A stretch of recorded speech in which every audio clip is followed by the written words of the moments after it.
আমরা জীবনী পাঠ, কবিতা আবৃত্তি এবং গানের মাধ্যমে কাজী নজরুল ইসলামকে স্মরণ করার চেষ্টা করলাম। এই বাংলাদেশ, এই বাংলা ভাষা যতদিন থাকবে ততদিন কাজী নজরুল ইসলাম স্মরিত হবে। কাজী নজরুল ইসলামে কখনো পুরাতন হবেন না, কারণ মানুষের চিরন্তন সত্তা, প্রেম, চিরন্তন বঞ্চনা, যাতনা, লাঞ্ছনা, দারিদ্র, শোষণ যতদিন থাকবে ততদিন কাজী নজরুল ইসলাম এই ধরাধামে শরিক পাবে। কাজী নজরুল ইসলাম অসাম্প্রদায়িক কবি। তিনি দুর্বার কণ্ঠে বলেছিলেন, গাহি সাম্যের গান। তিনি সাম্যের গান গেয়েছেন। তিনি নারী পুরুষেরও ভেদাভেদ চাননি। তিনি বলেছেন, আমি সাম্যের গান গাই, আমার চক্ষে পুরুষ রমণী, কোনো ভেদাভেদ নাই। সেই বিখ্যাত কবিতাটার নাম হচ্ছে নারী কবিতা। কাজী নজরুল ইসলাম যখন নারী কবিতা লিখছেন তখন এই ভারতবর্ষে নারী বলে কোনো অস্তিত্ব ছিল শুধুমাত্র ঘরে। নারী বলে একটা জীব ছিল, সেটা শুধু ঘরেই থাকে। দু একজন নারী যারা ইউরোপিয়ান ছিল এবং সম্ভ্রান্ত ফ্যামিলি ছিল, তারা হয়তো পথে ঘাটে ভ্রমণে যেত। বিদ্যালয়েও ওইভাবে নারীর উপস্থিতি নাই। আমরা জানি বেগম রোকেয়া সাখাওয়াত হোসেন প্রথম নারীদেরকে বাহিরে আনার চেষ্টা করলেন। তিনি নারী বিদ্যালয় স্থাপন করলেন। ওই সময় ওই প্রেক্ষাপটে নারীদেরকে তিনি পুরুষের সমকক্ষ হিসেবে ঘোষণা করেছেন। তিনি বলেছেন যে নারী পুরুষের মধ্যে আসলে কোনো ভেদাভেদ নাই।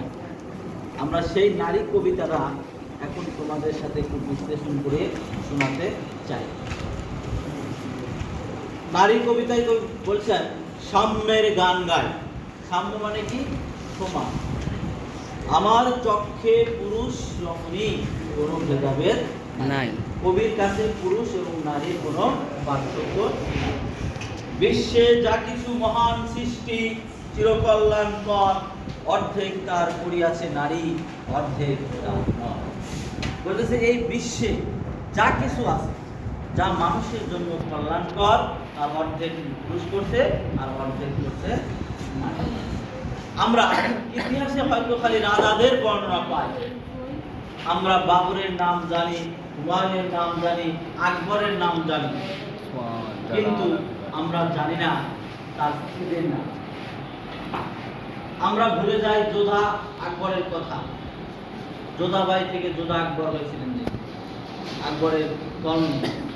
অর্থাৎ এই যে আকবর কে বলা হয় আকবর দ্য গ্রেট, দিল্লির সালতানের শ্রেষ্ঠ সম্রাট আকবর।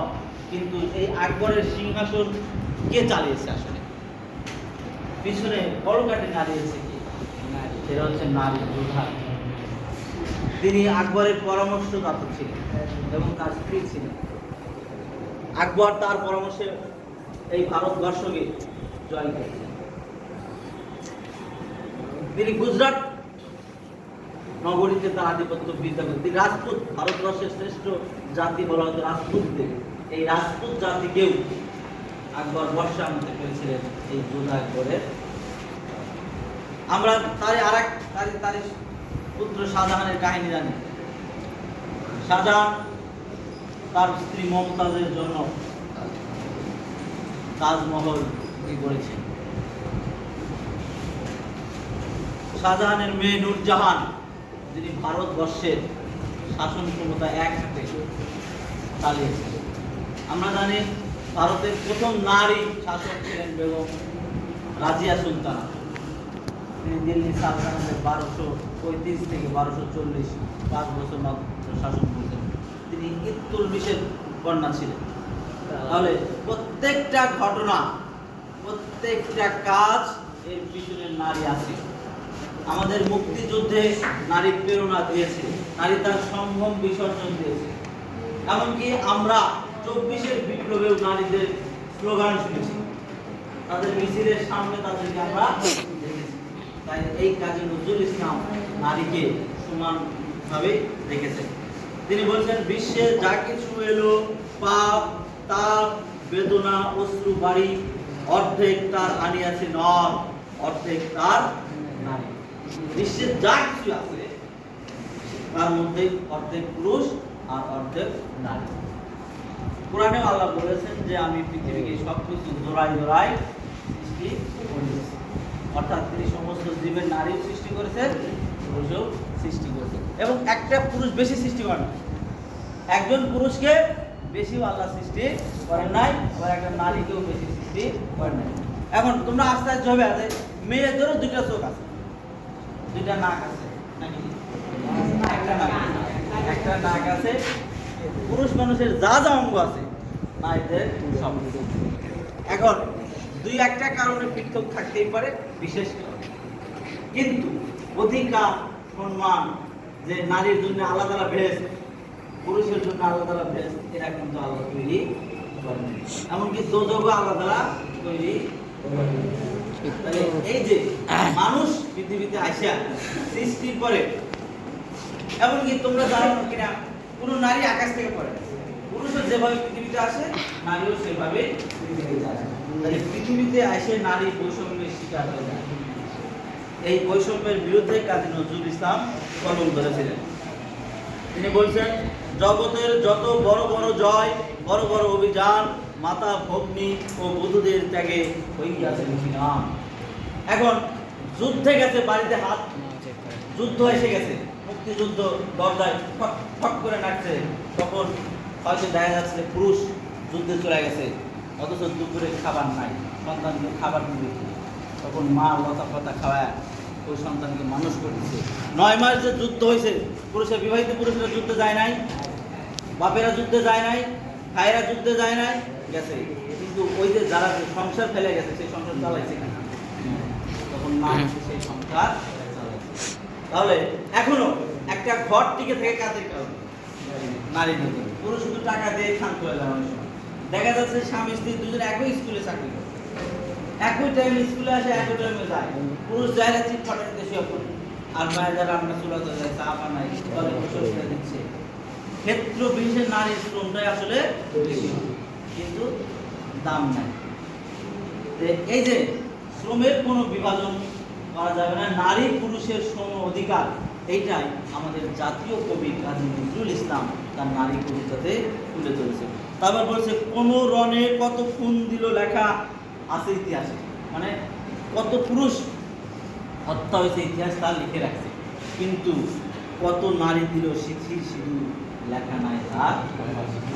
যে বিবাহিত পুরুষটা মারা গেছে যুদ্ধে, যার রক্তে রঞ্জিত হয়েছে রাজপথ, তার স্ত্রী যে শিথির সিঁদুর মুছে গেছে, সে যে বিধবা হয়ে গেছে, তার সর্বস্ব সম্বল স্বামী হারিয়ে গেছে, সেটা ইতিহাস লিখে নাই। কত মাতা দিল হৃদয় উপরি, কত বোন দিল সেবা, বীরের স্মৃতির স্তম্ভে গায়ে কোন কালে একা হয়নি কো জয়ী, পুরুষের তরবারি প্রেরণা দিয়াছে, শক্তি দিয়াছে বিজয়ী লক্ষ্মীরা। বলতেছে প্রত্যেকটা পুরুষের কাজের যে তরবারি ঝলসিত হয়েছে, সেই তরবারির পেছনে প্রেরণা দিয়েছে, শক্তি দিয়েছে এই যে বিজয়ী লক্ষ্মী নারী। এখন আমরা ইতিহাসের এই বৈষম্যটাকে কাজী নজরুল ইসলাম তুলে ধরলেন। তিনি বলছেন, আগে যা করছো করছো, সেই যুগ আর নাই, এখন নারী পুরুষ সমান। সে বলছেন, সে যুগ হয়েছে বাসি, যে যুগ পুরুষ দাস ছিল না তো, নারীরাই আসিল দাস। বলতেছে সেই যুগ আর নাই, সেই যুগ পুরাণ হয়ে গেছে, এখন এমন একটা যুগ আমরা বাস করতেছি যে যুগে কেউ বলছেন বেদনার যুগ, মানুষের যুগ, সাম্যের যুগ আজি, কেহ রহিবে না বন্দি কাহারো, উঠেছে ডঙ্কাবাজি। নর যদি রাখে নারীরে বন্দি, তবে এরপর যুগে আপনারই রচা ওই কারাগারে পুলিশ মরিবে। এখন তুমি যদি কোনো সব নারীকে বন্দি করে ফেলা দাও, তাহলে তোমার রান্নার চুলায় দেবে, তাহলে তোমাকে অনাহারে ভুগে মারা দিতে হবে। যুগের ধর্ম এই, পীড়ন করিলে সেই পীড়নে সে পীড়া দেবে তোমাকে। তুমি যদি নারীকে বিভিন্ন ধরনের অধিকার থেকে বঞ্চিত করো তাহলে সে পীড়া তুমি পারো। তাহলে আমরা নারী কবিতায় দেখলাম কাজী নজরুল ইসলাম মানুষের সম অধিকারের কথা বললেন। এই নজরুল ইসলাম আমাদের প্রিয় কবি, বাংলাদেশের জাতীয় কবি। কারণ আমরা জানি 1972 সালে কাজী নজরুল ইসলামকে বাংলাদেশে নিয়ে আসা হয় এবং তাকে জাতীয় কবির মর্যাদা দেওয়া হয়। কাজী নজরুল ইসলাম আমাদের গণসংগীতের রচয়িতা। আমাদের বলেছি যে 24-এর আন্দোলনে তার গান গাওয়া হয়েছে, তারা ওই লৌহ কপাট ভেঙে ফেল করুণের পাট। তারপরে আবার আমরা বলি দুর্গাম গিরি কান্তার মরু দস্তুর পারা পার রে। তাহলে আবার কাজী নজরুল ইসলাম একাধারে মুসলমানদের জন্য কাব্য লিখেছেন। তিনি আমাদের আল্লাহকে নিয়ে তার অসাধারণ গজল আছে। তিনি বলছেন, এই সুন্দর ফল, এই সুন্দর ফুল, মিঠা নদীর পানি, খোদা তোমার মেহেরবানি। তাহলে এই যে গজলটা কাজী নজরুল ইসলাম লিখেছেন। আবার রমজান শেষ হলে আমরা বলি, রমজানের ওই রোজার শেষে এলো খুশির ঈদ। তাহলে এই যে অসাধারণ একটা গান, মনে হয় কি এই এই এই গান ছাড়া আমরা রোজার ঈদই হয় না। তাহলে সেই গানটাও লিখেছেন। তারপর নজরুল লিখছেন, রবি মোর পরশমণি, রবি মোর সোনার খনি, যে জন্য জাহানের খনি, জাহানের খনি। তাহলে এই যে মুসলমান নিয়ে নজরুল ইসলাম অসাধারণ গজল লিখছেন, যেগুলো আমাদেরকে স্মরণ করে দেয় যে মুসলমান সাহিত্যিক হিসেবে তিনি অসাধারণ ছিলেন, অতুলনীয় ছিলেন। তিনি আবার অসাম্প্রদায়িক ছিলেন। তিনি মানুষ কবিতাকে বলেছিলেন যে সাম্যের বাংলায় মানুষের চেয়ে মনে কিছু মহিলা, তিনি মানুষের চেয়ে কাউকে বড় করে দেখতে চান না। তাহলে এই সাম্যের কবি আমাদের প্রিয় কবি কাজী নজরুল ইসলামের আজকে জন্মদিন। তিনি যুগ ধরে স্মরণ করবেন, চলিত হবে, এই আশাবাদ ব্যক্ত করে আমরা আজকে নজরুল জয়ন্তী বন্ধ করছি। সমাপ্তি। ধন্যবাদ।